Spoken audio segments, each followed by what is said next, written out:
guys কি খবৰ আশা কৰো সকলোৱে ভালে আছে মই আজি আপোনালোকৰ চলাই আহিছো আৰু খুব ধুনীয়া এটা কচু শাকৰ ৰেচিপি লৈ আহিছো কচু শাক আৰু এইফালে ঔটেঙা ললৈছো কচু শাকখিনি জানে না গাইজ আজি বনাম কালি বনাম বুলি ভাবি থাকোতে অকমান ৰঙচুৱাই হৈ গৈছে তো সেই গতিকে এনেকুৱা বাৰীৰ পৰা ডাঙৰ ডাঙৰ কচু পাত দুখন মানো উঠালো যেহেতু এইখিনি কম হ'ব অকমান বেছিকে বনাম বুলি অলপ দুখনমান বাৰীৰ পৰা উঠাই লৈছো মই আগতে খাইছো বাৰু কচু শাকৰ লগত মাছৰ ঔটেঙা দি এনেকে খুব ভাল লাগে আপোনালোকৰ মোৰ দৰে এবাৰ বনাই খাই চাবচোন আশা কৰো ভিডিঅ'টো আপোনালোকে আদৰি ল'ব এইফালে মোৰ চুলিত দেখিছেনে বাৰু অলপ জবা ফুল খুন্দি লগাই থৈছো 1 ঘণ্টামান হ'ল মই ধুই দিওঁগে তেন্তে আহকচোন ভিডিঅ'টোলৈ আগবাঢ়ো মই চুলিখিনি বৰ পিছত ধুম তো কচু শাকৰ লগত মাছ আৰু ঔটেঙা দি খুব ধুনীয়া এটা ৰেচিপি বনাম তেন্তে ঠিক আছে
আজি কেইদিনমান আগতে যে ল'ৰাটো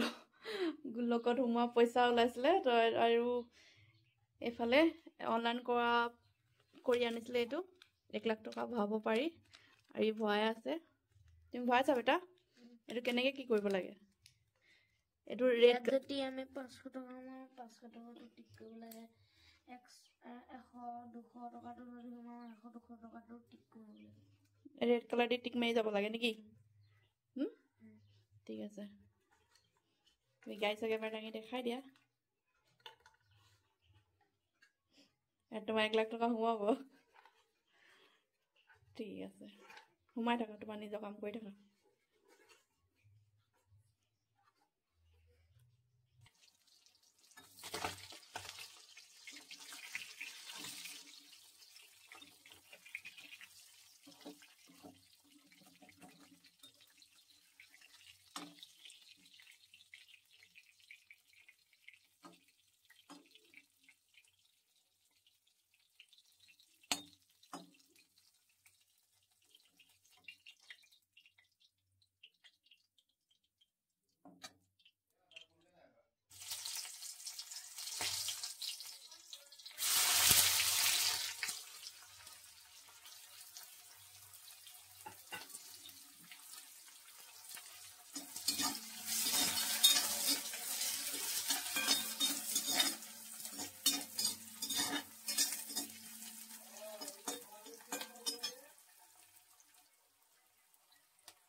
গাইজ আজি দুপৰীয়া খানা মোৰ হৈ গ'ল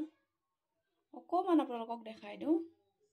এইফালে পিঁয়াজ লৈছোঁ আৰু এইফালে মাছৰ পেটু অকণমান ভাজিছিলোঁ নৰসিংহ পাত দি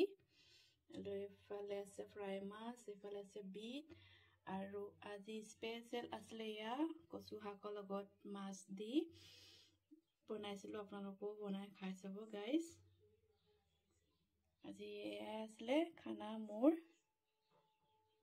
আৰু যদি ভিডিঅ'টো ভাল লাগিলে